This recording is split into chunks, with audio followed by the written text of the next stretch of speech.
Hello, I'm Patrick. Welcome to Disenthrall. Today we have Kaysen as usual, and we also have a special guest, Eyal Lior, who I'm sure I've butchered his name again, from Israel. He's an anarchist in Israel. We are going to, let's see, Eyal Lior, God, I'm going to do it all, the whole show. I'm so sorry in advance for your name.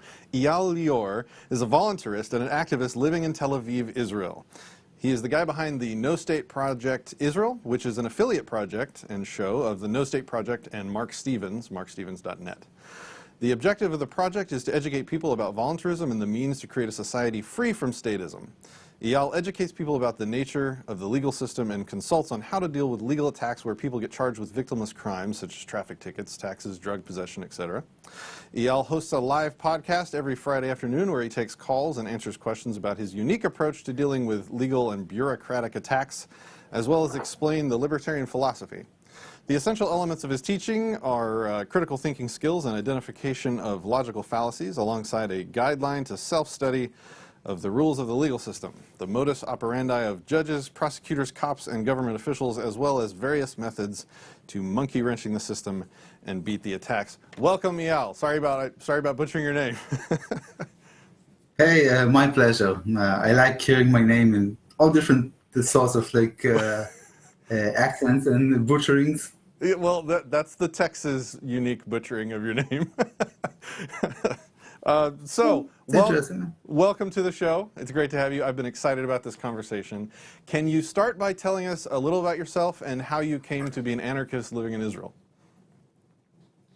Okay, well, I'm a 38 years old programmer living in Jaffa, Tel Aviv. Jaffa is like an old city, which is like a part of Tel Aviv. The population here is quite mixed because there are a lot of Arabs, Muslims in here, maybe 30-40%, I think. And how I became to be an anarchist? Well, I think I was raised as an anarchist, and then I forgot that I'm an anarchist for many years when I went to school. But during my 20s, I did some political activism, and I believed that that government is needed and can be fixed, and I supported the political efforts to legalize cannabis. And I was thinking that if this problem will be fixed, then it can be like a precedent where common sense and justice causes stupid laws to change. And I thought, I'll put just all the effort onto this issue, and this will be my thing. And it didn't work, and it didn't lead anywhere. 20 years of efforts to legalize cannabis, and not 1 inch closer to legalization in Israel. So later on, I assume it's pretty conservative there, right? I don't know if it's pretty conservative. It's just, everybody smokes. A lot of people smoke. It's very popular. But, and usually if the police catches you with just a joint or something, they might let you go or just dispose it or whatever, right? Well, that's more liberal than Texas, at least. Texas, it's a big deal. There's medical cannabis here. This industry is booming, but it's still illegal.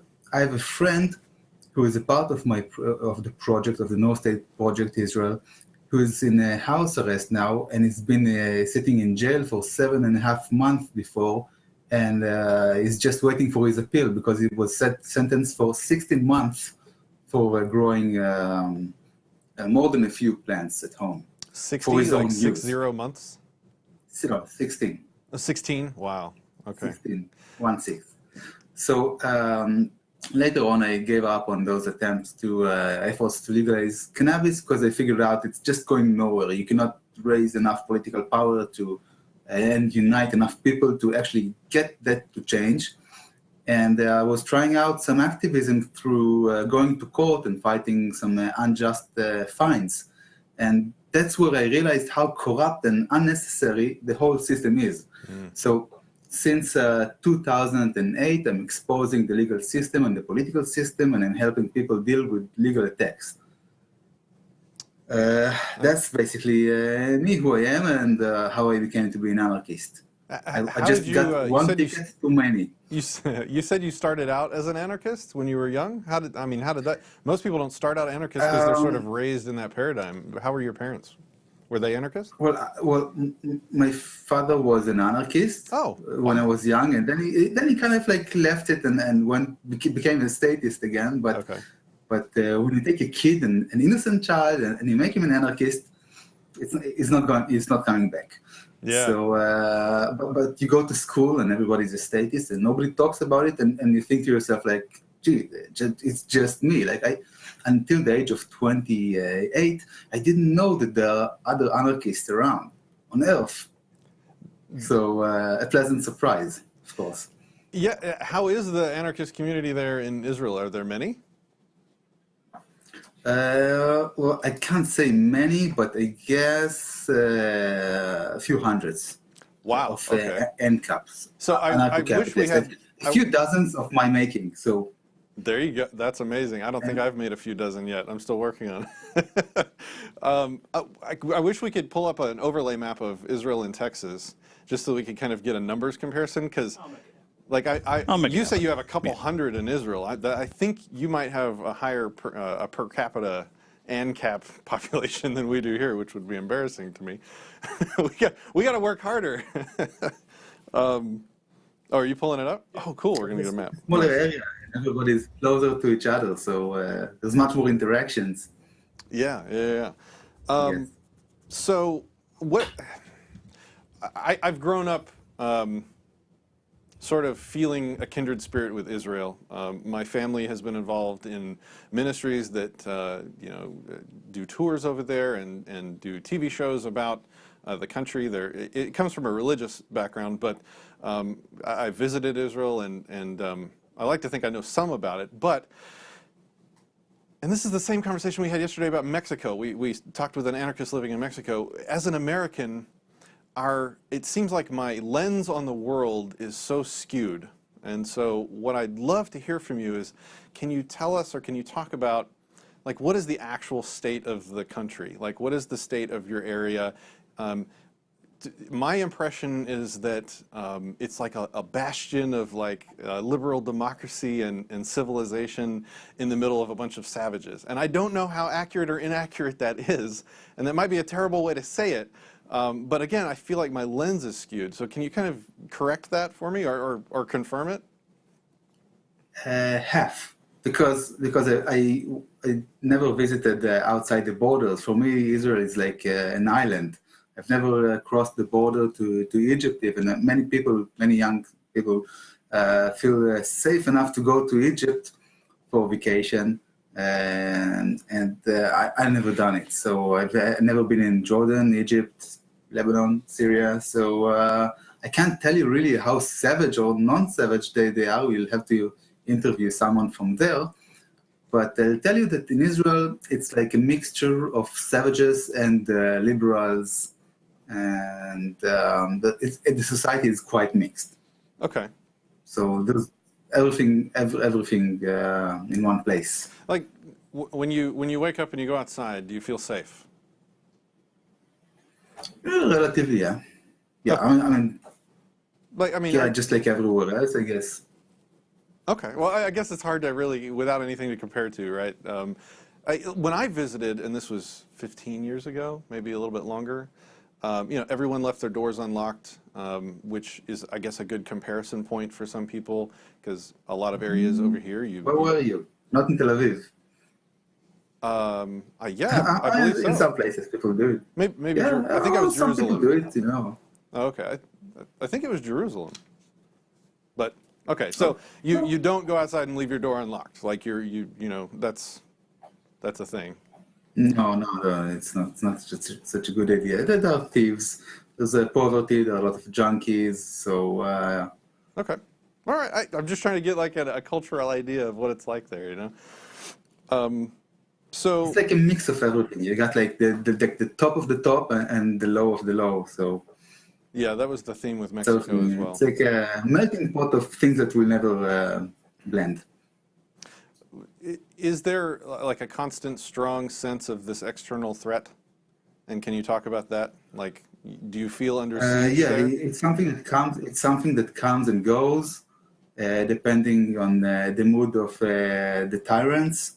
I mean, I remember when I was very young, like 12 years old, there was the Gulf War, and my parents told me, like, okay, there's this crazy guy, Saddam Hussein, and he wants to from Iraq, and he's a dictator, and he wants to send nuclear missiles to Israel, and if he does that, we're all dead. So we just have to wait and see. So there are times when there's this constant threat. There was the second Intifada, which was really intense because there was a period of time that we just didn't go outside of the home because every day, twice a day, there was like a suicide bomber killing many people, sometimes dozens or a lot of people every day would die just while they're on buses, shopping malls, coffee shops. So it was just much better to just stay at home for a while. So it gets to this extreme, and there are times where it's completely relaxed and there's no,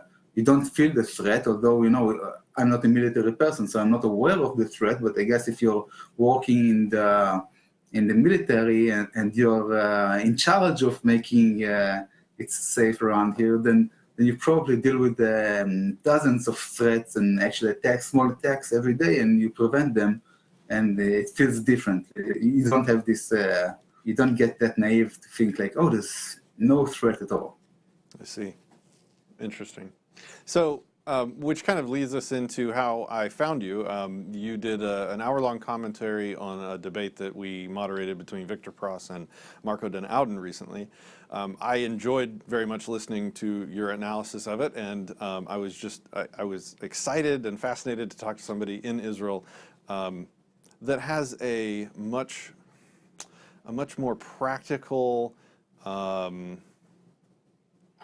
situation with borders. So what I mean by that is here in America, a lot of it's a huge country with a huge border on the top and bottom, and the only threat is that migrants come here and get on welfare and sort of run up the debt faster and indebt the country faster and sort of increase the theft of citizens by taking more welfare money, which is a very different and less visceral feeling threat than being surrounded by attackers in a small sort of place. Certainly. Yeah. So where I was going with that was, when we talk about having open borders, there's less of a threat situation around that conversation here than there. So to suggest that a place like Israel has open borders is a different conversation. I'm not saying we have to arrive at different conclusions necessarily, because I still think we need to have a principled approach, otherwise we're not anarchists. But it still is a different conversation. And that's the conversation I wanted to have with you today. Yeah, that since this, I mean, when I began to be an anarchist, it didn't even bother me. Because I was explaining people about anarchy and how we don't need government and how all these rules, they're just evil. And people asked me, yes, but what about the threat of the neighboring countries? And I was like, okay, forget about that. Why do we treat each other like why do we have a war with each other? Why do we have a relationship of slave and master with each other? The problem is how we treat each other. Let's solve this problem and then, see how we can defend against the outside threat. So I always kept this issue waiting because there's a more urgent issue, which is how the society treats itself.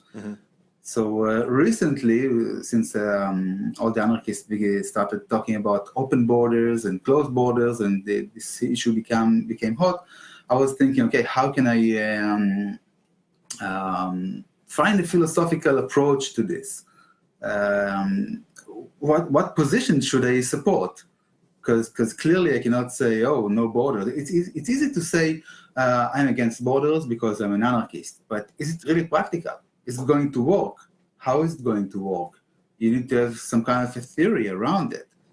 I mean, the easiest thing is to be 100% compliant with the non-aggression principle, but you might die, but you'll die a honorable death, and you'll be like, until your last breath, you'll be 100% consistent with the nap, right? And that's not a position you want to be at. Well, I guess that's our conversation for today, because I am that person that's attempting to be 100% NAP compliant. I think ethics trump practicality every time. And the way I often phrase that is that I would rather die moral than live as an evil person. So this will be an interesting conversation. And I will try to show you that by that it's not really a violation of the NAP. You're not being inconsistent. Okay. When you're acting in your self-defense, when you have no other way. And I'll go through it how you're actually not evil. It doesn't make you evil to protect your life, liberty, and property. When you do it proportionally, in a way that is proportional to the threat, and we'll go all through. Well, yeah, that's perfect. I would love to have that conversation and to be shown how, because like I said, I realize that situation is materially different than the situation here, and so maybe there's probably something I'm missing that you're going to educate me on. So I'll try, and I hope, and if I'm wrong, I'm open to be corrected, and that's perfect. That's all we can ever ask out of anyone. Yeah, full of lessons. Yeah. Right. Okay. So let's just go through just 1 or 2 minutes of a little bit of background. The problem with Muslims and immigration is not the only problem with that gives a justification for borders, but I'm going to concentrate on this threat, on this problem for now. So let's just get some numbers. In Israel, there are 8.5 million people living in Israel as citizens, quote unquote, right? And about 20% of them are Arabs, of which about 17% are Muslims. So 1.5 million Muslims with Israeli citizenship. In the West Bank and Gaza, there's another 3.1 million Muslims, and there are another 3.5 Muslims everywhere around the world who want to use their right of return. They want to come back to Palestine. So it's altogether 3 and 3.5, 6.5, 7, 8 million Muslims wants to come into Israel, right? Okay. And right now there's like 7 million Jews or so in Israel. Yeah. Now, when you say they want to come in, can you tell me what their motivation is? Is it like here, immigration is driven economically. People want to come here for the jobs and the money. It's different there, right? I guess it's cultural. They are told that this will be like the ideal thing for them, and it's like a land that was stolen from them. I mean, they're in Sweden, they are in Denmark, in the United States. I'm not sure that even if they will be allowed to return, if they will return, but they say they want to return. It's a principle for them to come back because their grandparents ran away from Israel, and now there are maybe 500,000 or 1 million Muslims escaped or left Israel in the beginning, like 100 years ago almost, and now there's like 3.5 million, and they want to come back. Now, let's talk about the. Let me ask one question, and I don't want to get sidetracked on this because I have a feeling that we can just go down some rabbit hole with this. But over here, there is a lot of hyperbole surrounding the rightful ownership of the land in that area, and I am woefully undereducated on it. Can you give me a really quick sort of summary of maybe the history of how the country was formed? Where was that land stolen, as some people accuse, or is there a different what's the ANCAP take on the ownership of that area? Well, there's no official ANCAP take. There's just my take, Eyal's take, and Yeah, sure.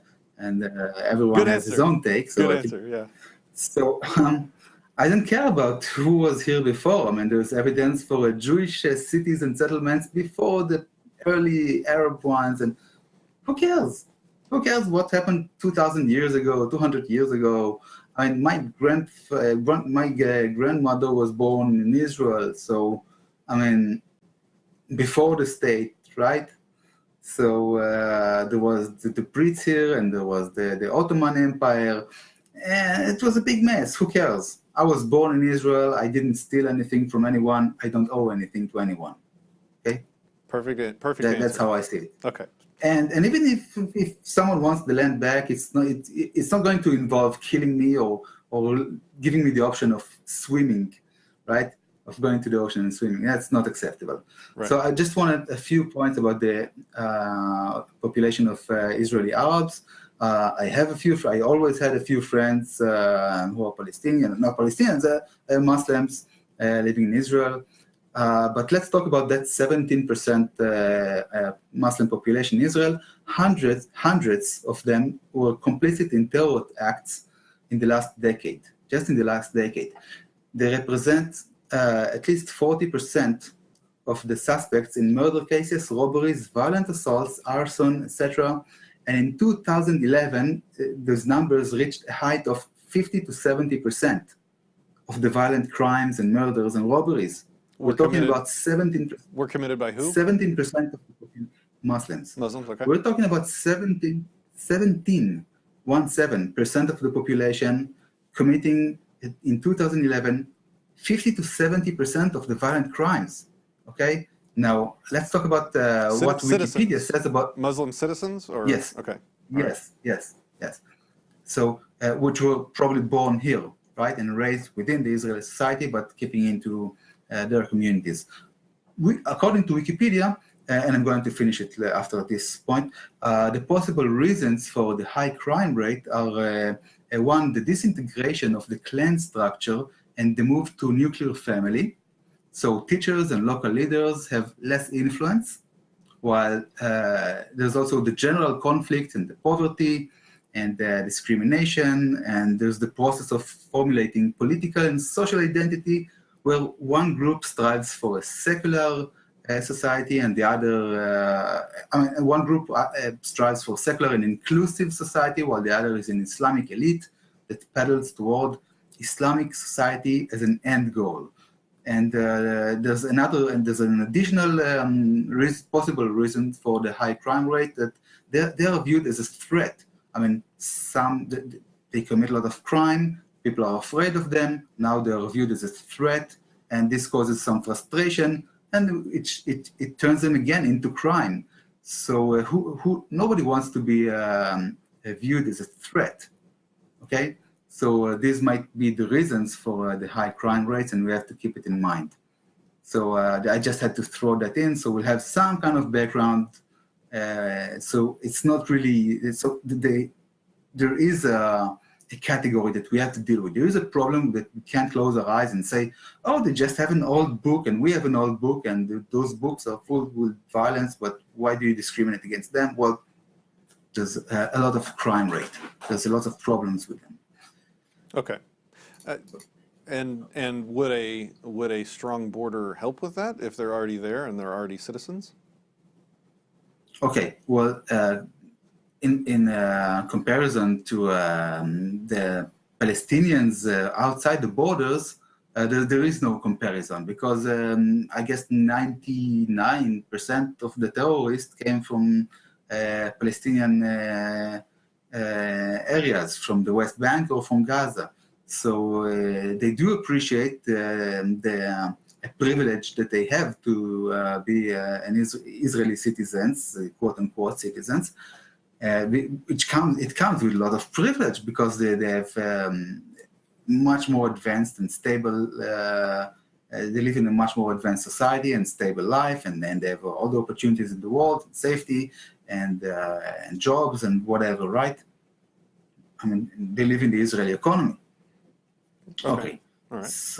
There are evidence to show that the borders have helped. During the Second Intifada, they started to build the wall of separation, and this reduced, I think, the terror attacks over 90%. So yeah, you can argue about it and say conspiracy, and this is not enough evidence for me, but there is more than circumstantial evidence to show that borders do solve this problem. Certainly. Yeah, I wouldn't argue against that. Yeah, absolutely. Like a barrier in place to prevent people crossing easily would certainly control who gets to cross. And a border in and of itself is not immoral. It's especially, if it's around private property, if and you're not aggressing against innocent people. The challenge though is always how do you prevent the bad people from coming in without aggressing against the innocent people? How do you vet people at a border without that vetting process becoming an initiation of force, right? Yeah.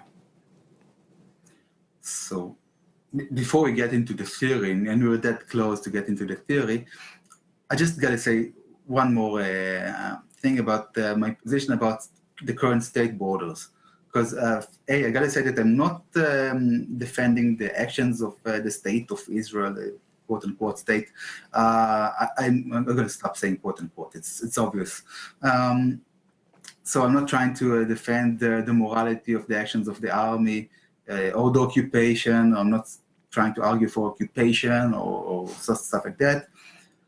I completely disagree with the immigration and entry policy of the state of Israel, quote unquote, but I think it's better than having no borders at all. Now, when the government... Can you quickly tell me what that policy is that you disagree with? Because I'm not familiar with it. Well, I think it's the same policy everywhere you go in the Western world and even in the non-Western world. Well, you can't freely immigrate. You can do it in the EU and you can do it in the US because there's this union thing where you can move from Texas to New York. But I'm stuck in this stupid island culture in Israel, and there's nowhere I can go, because I cannot move to any country, any state or country or place in Europe, and I cannot come to the US or Canada.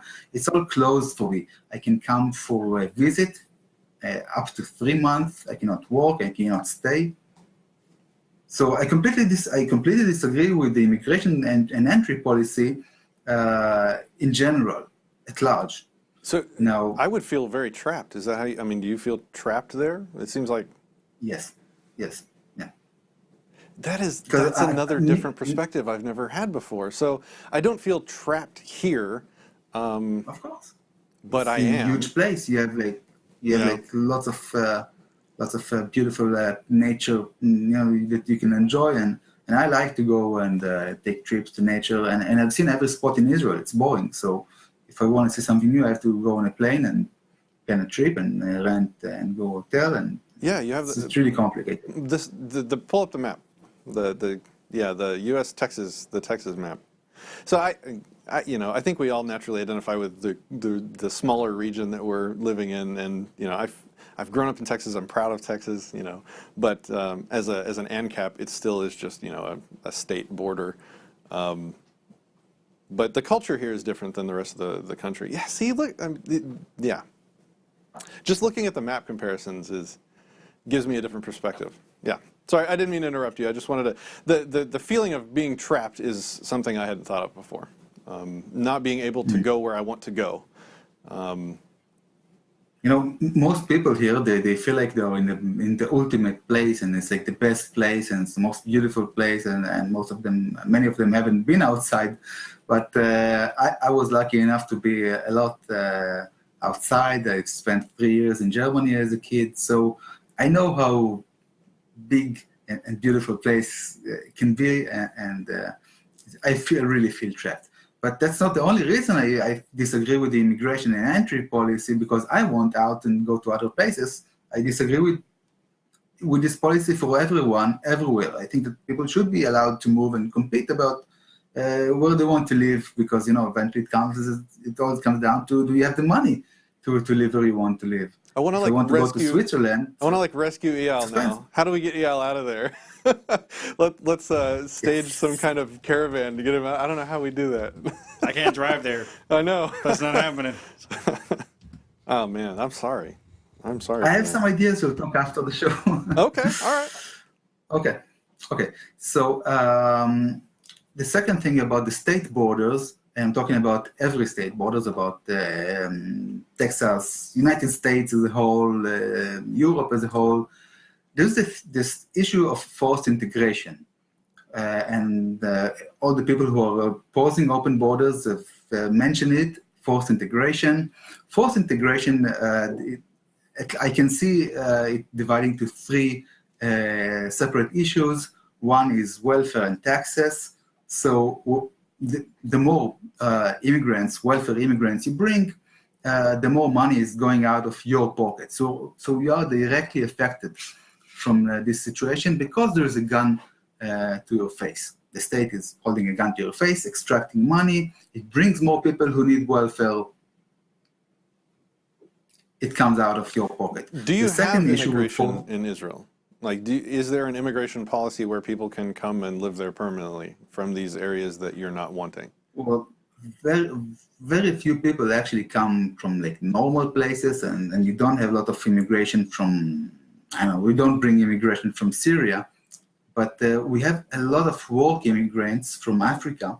I'm talking about like 100,000 maybe illegal or refugee and tons of refugees that we brought in, but none of them are taking welfare. They're all coming for work, and they get work, and everybody's happy because they do the work that we don't want to do, and it's helping the economy actually. Okay. So yeah, that was my next when question. immigrants come and they're working, in Israel it's working because they don't get welfare, they just come to work. However, there's this thing that the state of Israel is like the home of the Jews, and it brought tons of Jews from around the world. During the last 20 years, I think they brought something like 1 million Russians, right? Okay. But the Russians came with education, but although many of them came old and tired, so they couldn't do much work, and they did get some welfare. But we take that hit and we say, well, it's our brothers and sisters, so we take one for the team. And the state, and they brought more than 100,000 Ethiopians, and but these are all Jews, right? So they get a lot of welfare. They got a lot of they gave them government jobs. But I'm just talking about what are the issues with forced integration. When they bring someone and is depending on welfare, it's coming from your pocket, you are affected by it, and you have a say in the matter. And the second issue with forced integration is that you don't have, in at least in Israel, but I guess in many other Western countries, you don't have the right to discriminate. So if you have a store, then you can't discriminate people and say, no, I'm not giving work to Muslims. I don't like Muslims. I think they're like violent or whatever. I don't want to give them a job. Now, I'm not saying it's a good thing, but in a free society, you'll have the right to discriminate, to the freedom of association. You can decide who you want to associate with and who you don't want to associate with. Yeah. But currently, you're not allowed to discriminate. You must sell them food and you must give them work, even if you don't like to. So that's another way that you're affected and you're being forced to integrate with them against your will. Okay. If they are let to come in. And the third and most important way that we are being forced to integrate is we are being forced to obey political laws, and once they come in and they become citizens, they get to call the shots now too, like everybody else around here. So you're going to be affected by their political opinions. Right, I see. Okay. Yeah, I've heard I think it's a Hoppian argument, the forced association through immigration. I think, yeah, I'm familiar with that. Okay. So now I'm done with beating around the bush, and we can get to the core issue of violating the non-aggression principle, to the theoretical issue. And I gotta say first that I'm not an expert on history, and I'm not good with facts. I don't remember so many facts, but I'm a theoretician. I'm good with theories. So I'm going to mostly concentrate on the theoretical issue here. So if I support some violation of the non-aggression principle, does it make the NAP kaput? Does the NAP go kaput? Does it break? It's broken now and you can't use it anymore. And what I mean is... Well, it's not called the less aggression principle, right? Well, the question is, do I undermine everything and I cannot advocate against government anymore and I cannot advocate against taxes, because people will say, hey, you violate the NAP too, so I get to violate the NAP as well. So you violate the NAP because you're afraid of Muslims, and I violate the NAP because I want your wallet, I want your money. And the good answer is no, because I can still prove that taxation is not something for your benefit. And it's enough to convince people that violence is always bad when it's directed against themselves. And this is enough in order to bring about an anarchist society. So people have to stop believing that the violence against them is somehow serving them. Once people understand that, there's no more government. Because government counts on you believing that the violence against you is for your own benefit. Once you stop believing that the violence against yourself is good, there's no more government, there's just free market. And even if you advocate some violence, degree of violence, either you won't be able to make it because the forces of the free market won't let you. But okay, so... Well, yeah, so the power of the non-aggression principle comes from the logic of the reciprocal rights. If you expect other people to not aggress against you, you have to not aggress against other people. To aggress against other people and accept to be safe is inconsistent and contradictory. So I think I'm agreeing with you. Is what I'm saying. This is an issue I have to philosophize about more, but I accept the theory that violence is bad. UPB, if you know UPB, Stefan Molyneux, the Universal Preferable Behavior, and I accept all that. What I'm just saying is that the moment you reject violence against yourself, the state is gone. Yes. So what I mean is, when you advocate for state borders, you can't call me a statist for supporting borders, because it's not enough to make the foundations for a state. Now let's take just things in proportions, because an anarchist advocating that a private company uses some violence is much less of a threat than a minarchist advocating for a little bit, tiny bit of government. Because the latter one, the government, is like a little bit of cancer, it grows.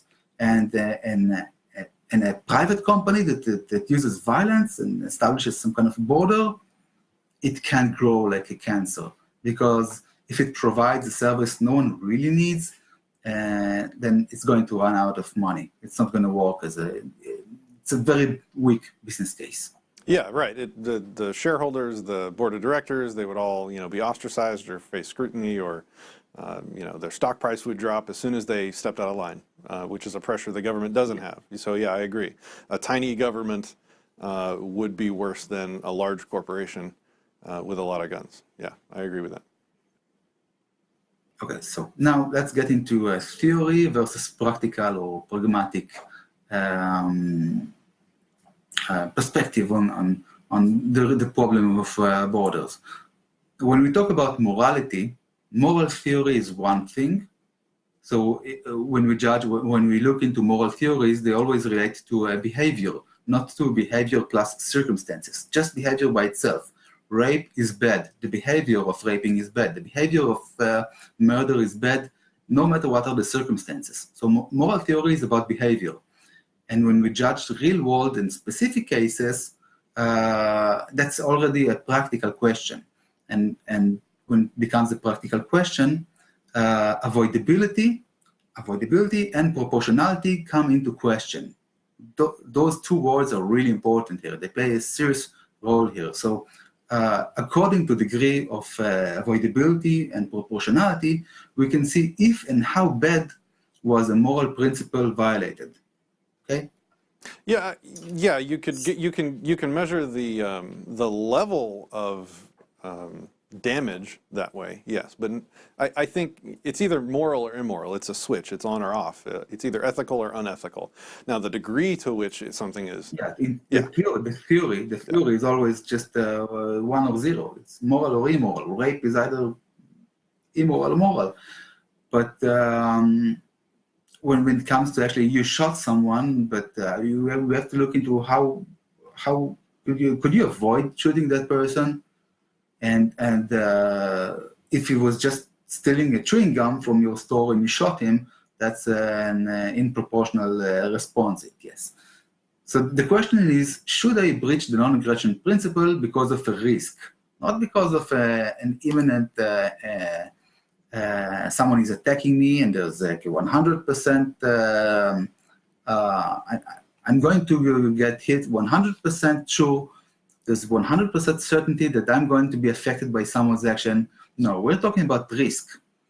So when you have a border... Yeah, I would say, I would use the term credible threat, right? So a credible threat is a breach of the non-aggression principle. If I have the means to attack you and I tell you I'm about to attack you, that's a credible threat, and that action of telling you that is a breach of the non-aggression principle, I would argue. Yeah, but there are different levels of risk. So in order to answer the question, should I breach the non-aggression principle because of risk, only risk, we have to examine two things. The degree of the avoidability. What is the risk specifically? How bad is it? Am I going to break a nail? Is someone going to steal a chewing gum from my store? Or am I going to die? We have to look into what is the risk at hand. That's one thing, okay? And we also have to look at how probable is the risk scenario. Is it 1 to 2, 1 to 10, 1 to 1 million, how probable is it going to happen? So that's one thing, how the degree of avoidability, or what is the risk. Right. And the second issue is how we respond to the risk, the proportionality. So how bad is the breach of the non-aggression principle? Do I kill you? Do I waste 15 minutes of your time? Do I completely take away your liberty and put you in jail? Or do I just prohibit you from entering the mall or the city or the country?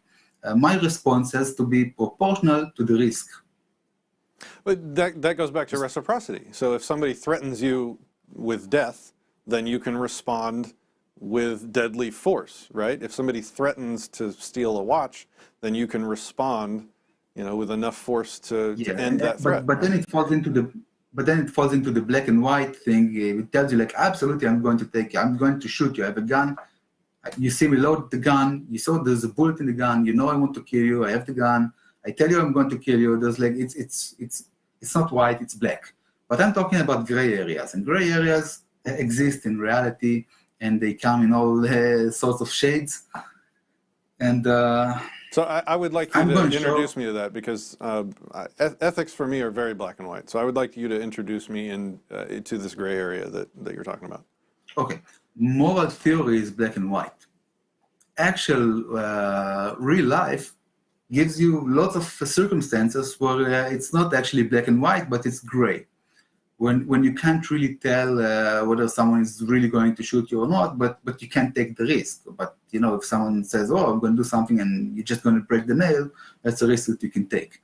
So as I said before, there's the avoidability, and there's the level of the risk, the probability of the risk, and the proportion of the response. Now, what I'm going to show is that it's not a question of principles or consistency with the principles.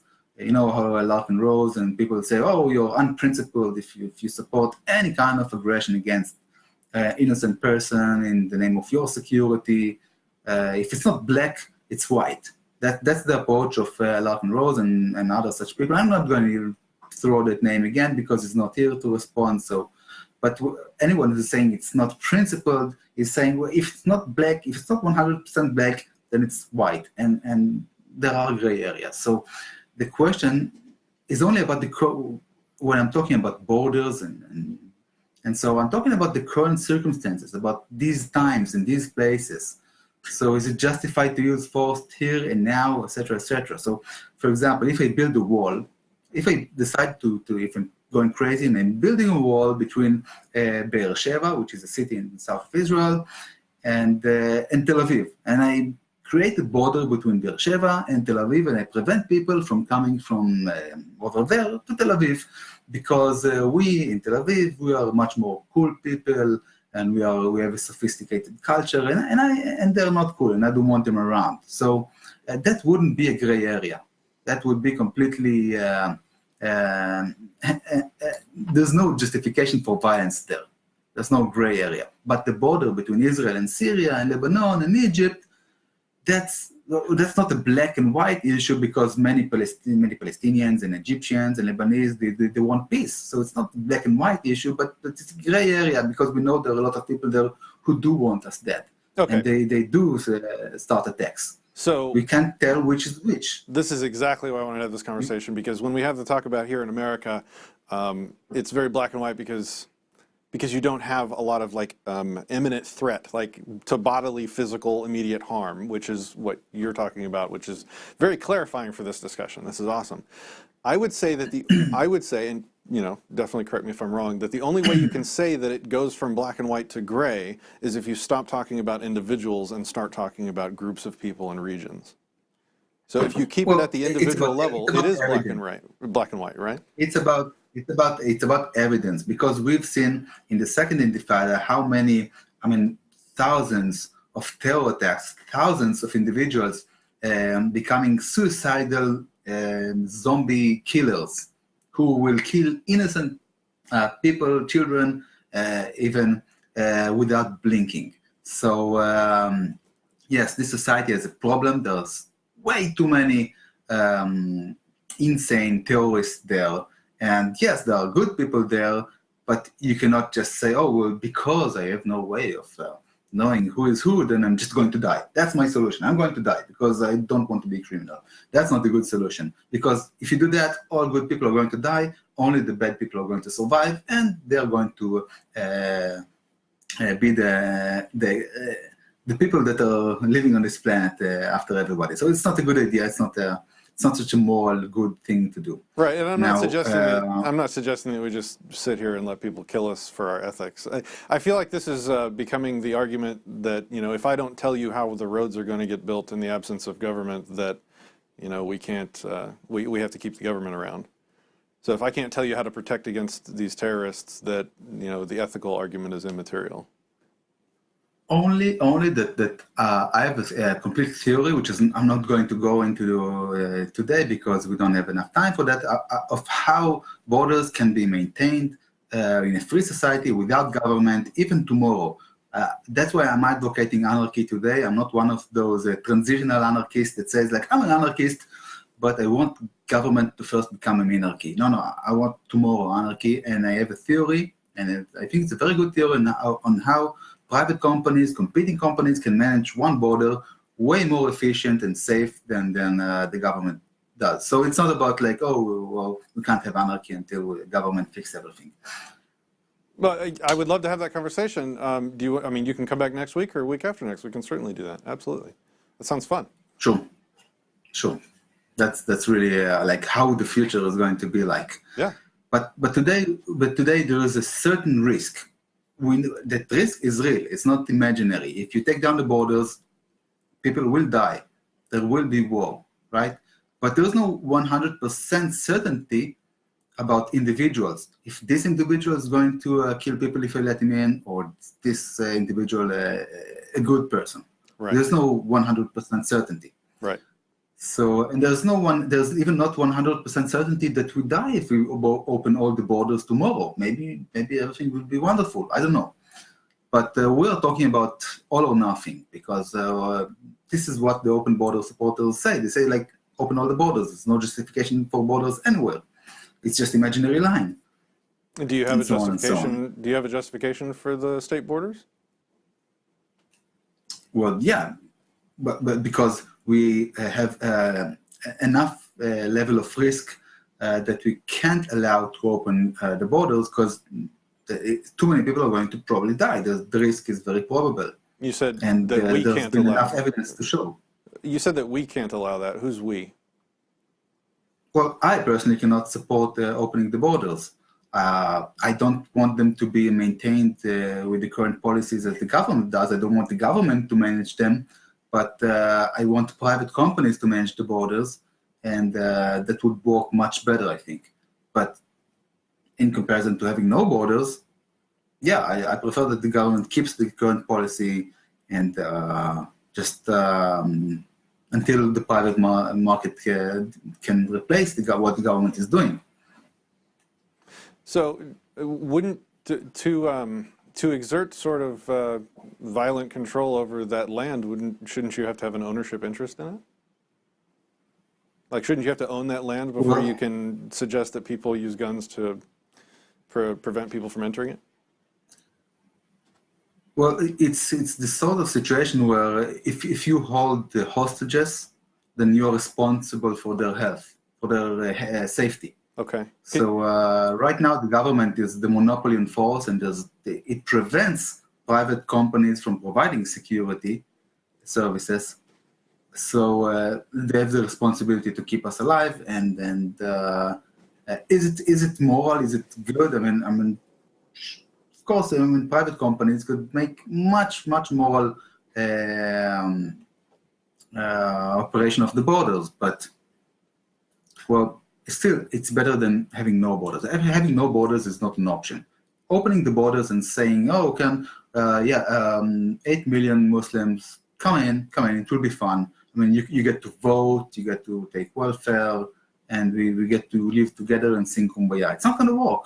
Okay, now when open border supporters calling me unprincipled and inconsistent, well, they have to prove that the threat issue is not a gray area. I have the burden of proof to prove that it's a gray area. No, I don't have to prove black or white. It's enough that they prove that it's a gray area. And if they say, no, you cannot use any degree of violence, then the burden of proof is on them to show that it's actually white, not black, not gray, white. And they didn't bother so far as I know doing that. Now, I want to go into counter arguments and deal with the counter arguments that I'm hearing against the closed borders. Well, hang on, give me an opportunity to sort of talk through this, because again, there are differences between our situation here, or I should say my situation here and your situation there, and just in terms of land size. So, if I take it down to like my neighborhood level, the government violently prevents me from forming my own protection company and being the police service in this area to protect my house. Yeah.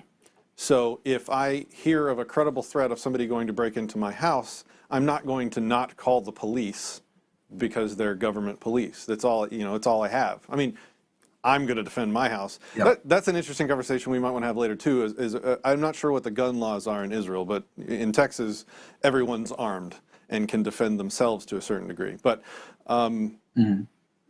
but they violently prevented me from creating or hiring a separate, private, non-force initiating security force here. So yeah, I'm going to call the police if I need protection that I can't provide myself. I wonder if there's an analogy between that and your situation, just because of the size, the scale difference between this massive country here and the tiny country sort of under siege there. What do you think about that? Well, in a way, you can argue that they have some kind of an obligation and some kind of a right to provide defense, but I'm not going to ever get into that because it's becoming so gray that you can't see through it where you're going, right? Like, I rather pedal back to black and white land. Well, so this is why I want private companies to manage the border, so it will be much more clear who can come in and what and reasonable entry and immigration policies. So I cannot really justify what the government is doing and say, oh, it's justified when they do it right now. But just saying open borders is really a bad idea. And well, I think when both sides oversimplify the other's position, it doesn't make sense. When open border and closed border people they do this on Facebook. That is Facebook is the straw man kingdom. Everybody just oversimplifies and exaggerates the opposition's opinion to win the argument, and it never gets anywhere. So hopefully we can do better than that here, right? So like I'm I'm just trying to kind of work through this. Like, if there was a gang attacking my neighborhood and I called the police, would I be able to justify the police filtering through the people coming in and out of my neighborhood to make sure none of them were gang members? I mean, I'm trying to kind of make the analogy in terms of scale, right? Because you're trying to give an example of a gray area, you're never going to get a black and white answer to a gray area question. I have yet to find an ethical situation that didn't have a black and white answer. Now I'm saying you cannot take such a gray area issue and try to portray it in a metaphorical way and then extract some kind of an answer that's going to be relevant also to that original gray area. I say let's focus on, if we talk about Israel and the border between Gaza and the West Bank and the wall, separation wall, and the border with Lebanon and Syria. And let's talk about these actual borders, because then we can talk about actual evidence and attacks and things that we've seen, and we can extract some kind of a moral approach to take. And it will be much more useful than just drawing some kind of a metaphor and saying, like, I don't want to talk about Israel and Gaza, but I have these two imaginary societies living on an island. It's not going to help us. We have this case. Let's talk about this case. Let's talk about these times, these people, these places. Okay, so right? let's do exactly that. Here's my use it hypothetical. Let's use this case. Yeah, here's my ethical case based in this exact situation. I'm going to fly to Israel and I'm going to attempt to walk in. What's your ethical argument to justify the government stopping me? None. But they're going to. None. They will stop you because they demand passport or exactly. They're going to stop. And it's immoral, right? There's no reason. That's why I said in the beginning, I don't support the current immigration and entry policy. Unless I'm from Palestine. Well, I think that it has to be reasonable. It has to provide security and safety first. That's the purpose of. That's the only legitimate reason the borders can exist. So let's say I land in Palestine and try and walk into Israel. Do you support somebody stopping me? No, because I know you are not a threat. Well, the government agents so wouldn't. You yeah, but you're asking me, not them. But you're supporting the government agents existing to be the border, right?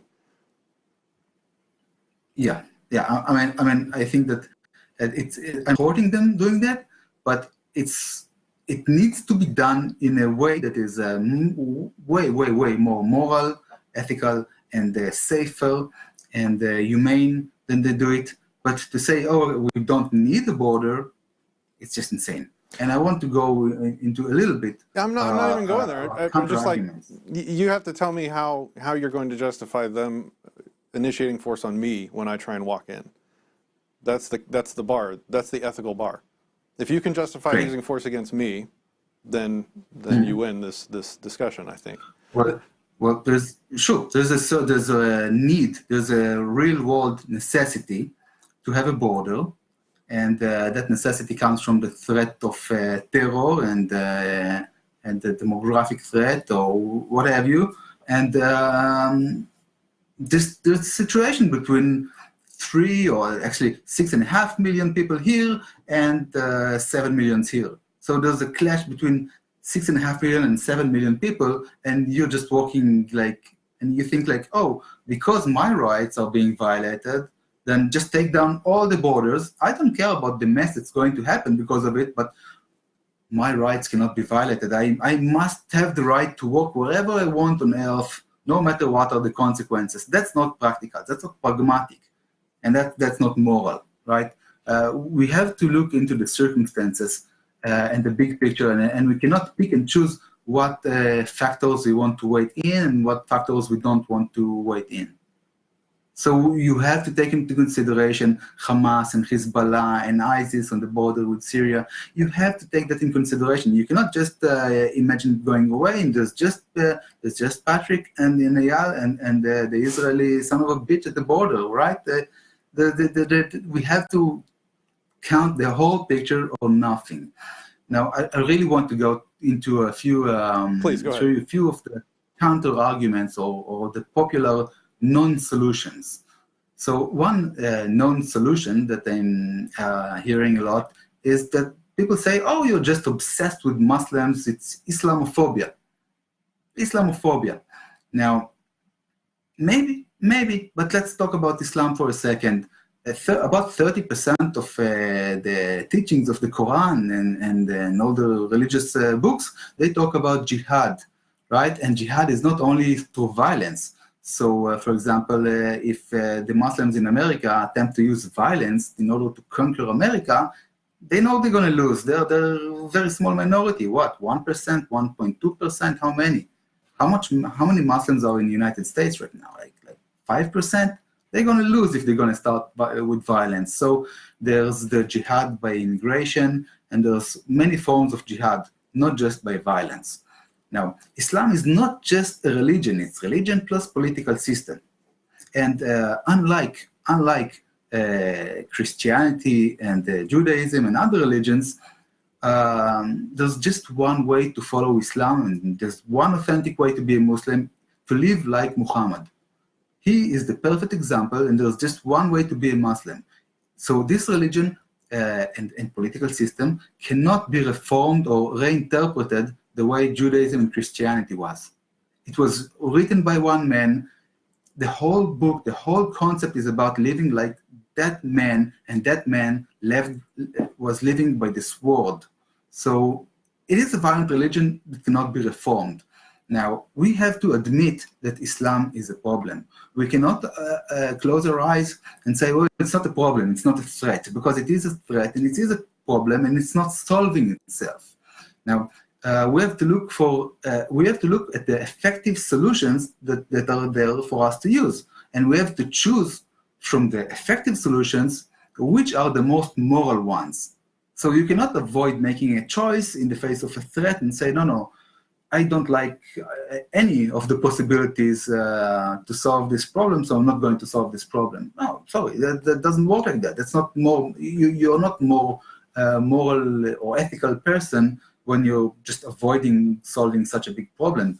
Muslims are 25% of the world in terms of population, and their worldview, they see the world as divided into two: Islamic places and places of the sword.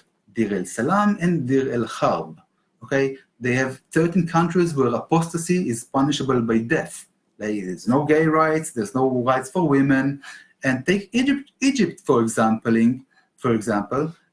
In Egypt, you only get 20 years of hard physical labor for apostasy. So it's not among those 13 countries where apostasy is punishable by death. So when people say, oh, you just Islamophobia, okay, they have to first admit that Islam is a problem, and then they have to offer an effective solution, and we'll get to choose the most moral out of those effective solutions. I want to, if you have anything to say about this, or I can go to the next. I think a lot of principles go to die on practicality. I think the ends never justify the means. So you have to, I mean, as an anarchist, the whole point is to look at everyone around you as individuals and to not to take actions on an individual based on group traits. Now, I'm not saying we can't talk about the group traits. I definitely agree with you that, Islam can be very dangerous. There are individuals in Islam that are very dangerous. But we can't take actions against a group based on. We can't take an action against an individual based upon a group statistic, right? You cannot stand there and tell me what I cannot use. You have to offer me an effective solution. So I have to tell you how the roads will be built before we can get rid of the state. I have to tell you how the cotton will be picked before we can end slavery. No, because you can live without roads. You can just walk in the gravel and it's okay. You can walk in the sand. It's okay. You can live without roads, but you cannot live without life. You cannot live under Islam. That's not acceptable. So yeah, on that issue, you do have to come with an effective solution, because once we take the borders, we're dead. They want us dead. That's the religion. That's what they're preached. There are 20% of the world already, and one of the forms of jihad is by increasing population. That's why we hear about families with 6, 7, 9, 13 kids. They don't care about poverty, life quality. They are not afraid of death even. They have a cause and they go after it. Now, not all of them, of course. Most of them are good people. We need to solve this problem, even for them. I feel sorry for them, and I wish that we can save all those Muslims from Islam. But we have to admit that it's a threat. We have to look at what are our effective and practical solutions to this threat, and then we have to pick the most moral one. We cannot avoid taking a choice because we don't like any of the choices that we have. Well, you have to pick from a list of moral options. You have to first eliminate the immoral options before you begin picking. Otherwise, you're in utilitarianism. Let's get to have the choices and not say what are not the choices, right? We can bring up like hypothetical 1 million non-solutions, and then well, this solution is not good, and this solution is not good, and we haven't gone anywhere close to solving the problem. So we do have to talk about what effectively solves the problem, and borders is one effective way, somewhat effective because it's not 100% effective, and it may be the problem still exists. We are not really solving the root of the problem. They're growing in numbers. Eventually it's going to explode. So Islam is a problem. We have to look for the real solutions and not avoid the problem and say, oh, we want to live like that. We are going to be these perfect ethical characters, and somehow some aliens are going to remember us as being like the best humans that were on this planet before the whole culture collapses. Now there are some other non-solutions that I want just to go over quickly. All right. If we have enough time for that. What's our There's the time, Casey? blowback theory. 107? 107? 107, yeah. Why don't we do like 20 more minutes, and then if we need to continue, we can do this again, man. We can keep doing this. I enjoy good conversations, and I'm enjoying this one. Okay, I think we can cover everything in less than 20 minutes. Okay. So there's this blowback theory that says you bomb people, they get angry, they bomb you, you get angry, you bomb them, they get angry, they bomb you. There's the blowback theory. Now, according to this logic, if any of the sides stops the cycle, the violence stops. Now, history of the Israeli-Palestinian conflicts proves otherwise. It proves that Palestinians barely ever restrained their actions, and at best they practiced strategic restraint because of lack of military capabilities. So the question is, how many years of bombing or how many bombs should you endure until you can conclude that no, waiting for your enemy to relax is not going to work. So that's for the blowback theory. I mean, evidence shows it's not really working. And there's this the theory that you mentioned before of, let's use private property borders. We divide the whole land, the whole globe, to private lands, and everybody gets to decide for his own spot who he wants to let in, right? Like it's one of the counter arguments, or one of the what I call non-solutions, and it's a non-solution because not everyone is going to surround their land with insurmountable fences. And how are you going to deal with airstrikes? Are you going to use intelligence? And the thing is, if you take this approach of like everybody decides over their private land who they're going to get in, then you make this situation where one or a few persons can screw everybody up by letting the enemy go in to the heart of the population. And of course, the world is not a chessboard. You have mountains, valleys, cities, rivers, and lakes, and nuclear reactors.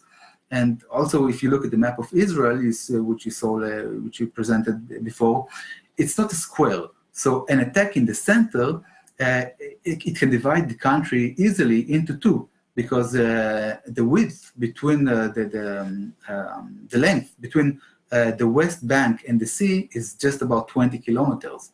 So if they attack this strategic position, What is that they in divide miles? the whole I'm a stupid American. country What is that into- in miles? 20 I'm kilometers stupid in with miles. Israel. I work with meters. 20 kilometers in miles. 20 kilometers equals 12.4. 12 miles. Really? 12 miles at the narrowest point. I'm sorry. Yeah. I'm terrible at And, that. it's not just one tip of point. It's a huge area where this is the width. This is where I live in Tel Aviv. I mean, it's not. It's in the center. Yeah, Okay. we drove so longer it's a than non. 12. We drove farther than 12 miles to go to breakfast this morning.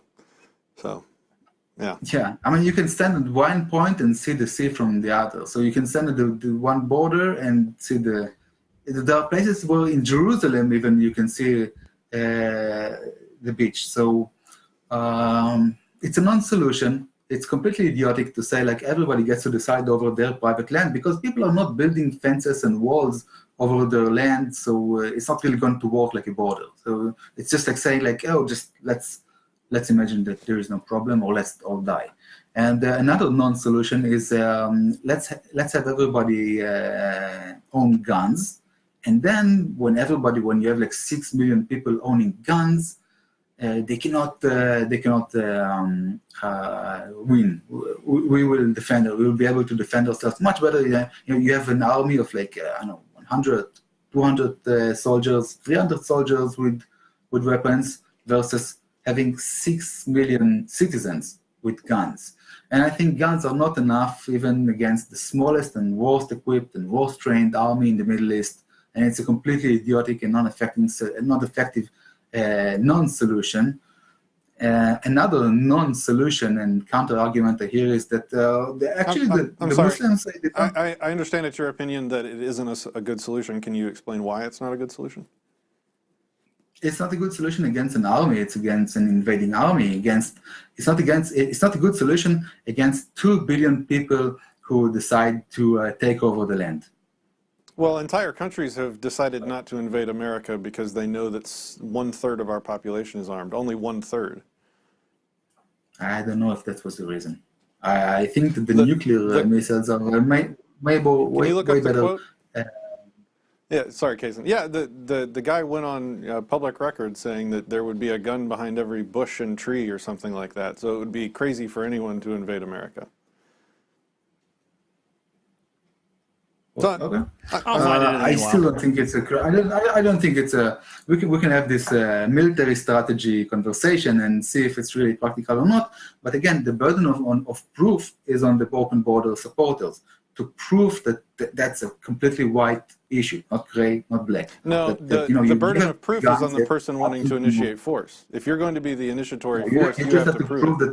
You just have all I have to prove is that it's not white. I don't have to prove that it's black. If you're going 100% black. If you're going to aggress on an innocent person, you have to explain why. You have to justify that.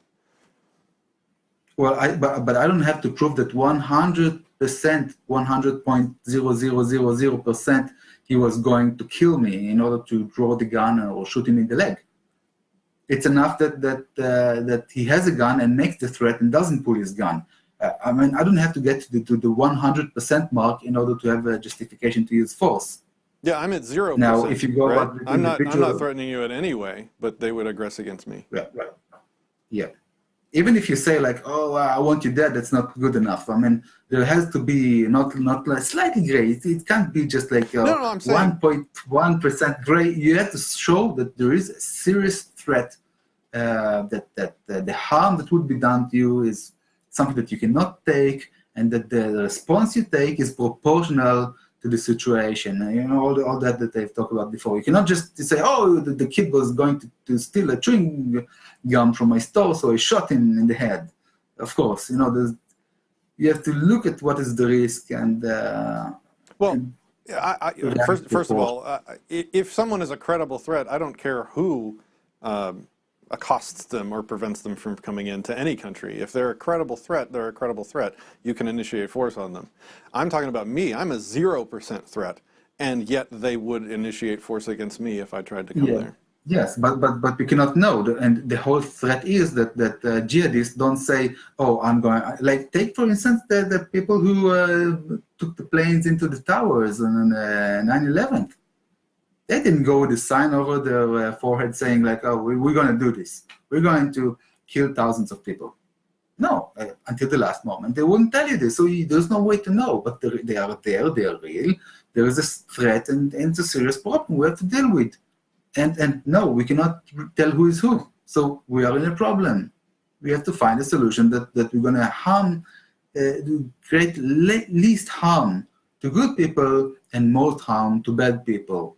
And we have to make sure that our solution is not causing more problem that we're trying to fix, right? I don't want to have a tyranny, a police state, because of some problem that we can actually live with, right? Yeah, and I think we So- both agree that the problem is like the Yeah, existence of the measurable. state, right? If we all own the property, if you got all the property owners in Israel together, you could establish borders probably very close to what they are now and enforce them maybe even to a greater degree, right? Because it's private property. You can tell even a person like me, the 0% threat, to you can't come in here, Patrick, and that's legit. What I'm right? talking is, look, if we had no government in Israel, and if we had private borders, like actually same place, borders at the same place, but instead of being managed by one centralized monopoly, they would be managed by private companies. They would work much better, but there would still not be a complete solution for the threat of Islam. I think if anything, you've taught me that there probably is no 100% solution to the threat of Islam. Because anyone can fake it, right? Anyone can fake being a peaceful person until they decide to harm someone. The government isn't preventing it now. It still happens now. Yeah, but we can act in a way that prevents most of the problem currently. So when Israel built the separation wall and they tightened the fences around Gaza and they stopped letting people from Gaza get into Israel, the terror attacks stopped almost completely. I mean, you prevent a lot of good people from coming to work and coming to meet their family and friends, but you also stop the terror.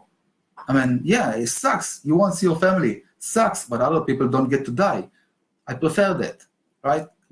It's like damn if you do, damn if you don't. It's not really a moral theory. It's about deciding between two bad situations, and you take the least bad.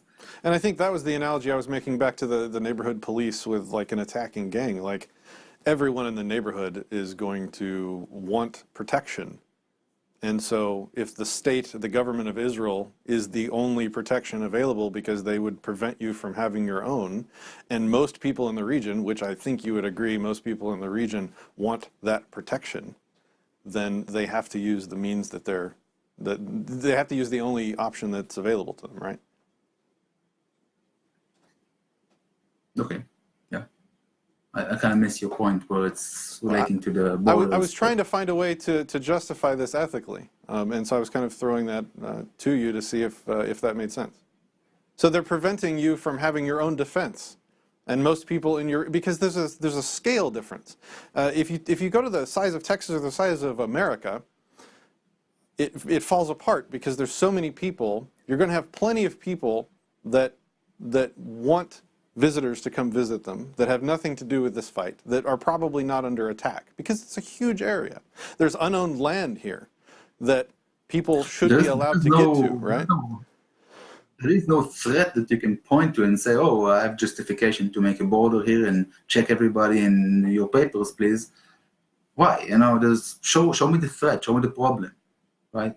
Yeah, that's... With Islam, you can show the problem. Well, yeah, I mean, at least you have, the smaller you go, the easier it is to have all the people in that area agree. Like, and as you can see in the last century and a half, in the last decade and a half, this problem starts to leak out of Israel, and it began with 9/11, and now it's in Europe. Now it's we see the truck attack in Nice, France, and the Eagles of Death Metal and Ariana Grande and all this. So it's coming, and unfortunately, the rest of the world will have to deal with the problems eventually, because Islam isn't stopping itself. Now, I have like a list of a few, like 4 more stupid non-solutions. Like they hate the government, they don't hate you, and which is it's a basis assertion. It contradicts 1,500% of years of evidence. You can see that there are no rights for Jews in Israel, in Islamic countries. That's why you don't see any Israelis traveling to Islamic countries. Ramallah lynching. There's so many evidence to show that they hate me, not just my government. And there's the people who say, no, whatever, I cannot support a violation of the non-aggression principle, even against one person, well, I cannot die. And it really, it's a stupid thing to say, as we've gone over here. And there's this counter argument that says, like, your fear of Islam is just because of the media and the government. They want you to be afraid. And all those people who say, like, that my fear is baseless, I want to offer a challenge. I'm buying you a ticket to Israel, and I'm buying you your last meal, and I drive you to the border of Gaza, Syria, Lebanon, or Egypt, and you're going to wear a T-shirt that says gay pride and a proud atheist, ex-Muslim, now Jewish. And it's going to be a proof to the world that it's not such a good idea to mix us and them, because their society haven't yet reformed, and they're very violent. I mean, I don't know if we ever were so violent, but that's really, if someone suggests that we take off the border, then they should put the mouth, they should put the money where the mouth is, like they say, right? Like take the T-shirt, I call it the T-shirt challenge. I think Sam Harris made that challenge to someone before. So it's a very known challenge, and I offered this challenge to Larkin Rose. I said, okay, you think that it's okay to take that having a private gun is enough to deal with the threat? I'm buying you the plane ticket. I'm paying for the plane ticket, and I'm giving you a ride to the border. Now, of course, I wouldn't let him do it because he would die, and I wouldn't help him do it, right? But at least, if he was doing it on his own, it would prove his point. The last counter argument and non-solution I heard is that it's all false flag. It's all false flag, and it's a notion that a lot of people like to spread, especially Western Muslims living in the West. They kind of like hold on to every non-argument and non-solution there is in order to defend the open borders, because it's helping their agenda of jihad, or a jihad of immigration, and a Muslim world as an end goal. So people say, oh, Charlie Hebdo attack, Ariana Grande, the concert, the Eagles Death Metal 911, the Nice truck attack at 2016, those are all false flag. Okay, so if we do away with government and install private borders, there will be no terror actually to protect, because the government is gone and the terror is gone, then the border companies will run out of customers, and the border as a service will dissolve, and we'll have open borders.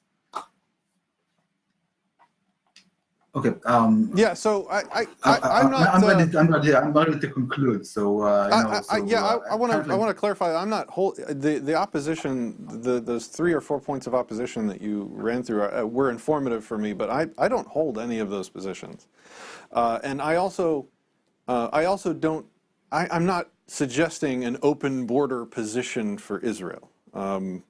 I also don't agree that you have to sort of fog up or fuzzy up ethics to arrive at a way to protect Israel, the people living in Israel, not the country Israel, the people living there. You're not fuzzing up logic, moral theory. Moral theory stays the same. Initiation of force is wrong. That's it. Yes, but you have to apply that consistently to every individual that isn't aggressing against. Well, if the situation, if it's impossible to be 100% or even 80% accurate and consistent, because you don't know, there's so much uncertainty, but the degree of risk is too big. Well, it's a difficult situation. The thing that there's some differences though that I think are critical, that allow us to not need to fog up the ethics and to still deal with people on the individual level and still be ethical in Israel. Every square inch of Israel land is owned privately owned by someone. Therefore, if the state ceased to exist, those private owners would still probably collectivize their defense in the area. So you can almost still have probably that exact paradigm that would keep you safe now, even more so because as private owners, you could exclude everyone and it wouldn't be an initiation of force because it's your land. So I think there are ways to think about this and to talk about this that in a free society, you could get rid of state borders, but still have perfectly effective private borders, maybe even more effective private borders, which probably gets into the next time we'll talk about your solution for that, right? And my position is to say that even if this happens, it won't be an utopian ultimate solution where the non-aggression principle is never violated in any case or for any person. Some people will say, hey, you don't have the right to tell me not to cross the border, and sorry, this is our company's policy. But if it were it's going borders, to happen. And yeah, if it were private borders, you would have the right to tell anyone you can't come across this line because this line is the marker for my property, right? It gets more complicated. Actually, it gets complicated into infinity because life is complex. But my point today is that any solution suggested has to be first practical, because a non-practical solution is worthless. So the threats have to be studied and the solutions have to be pragmatic. And coming up with a simplistic solution to a huge threat is not serious. That's it. Open borders is intuitive so-called solution for us as voluntarists, because we have trained ourselves to always be looking for the gun in the room.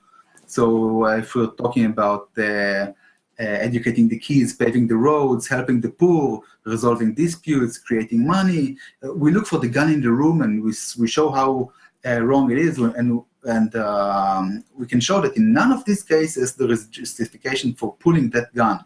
When it comes to who will pay for the roads, it's not a morally gray area. It's absolutely white. You don't get to pull the gun and force me to pay for the roads. We can demonstrate that.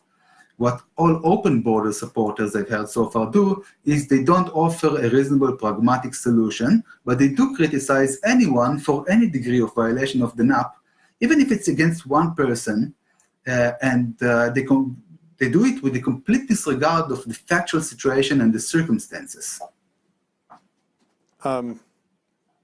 Yeah, so my position is nuanced, but I think ethically perfectly black and white, and also safe for you, right?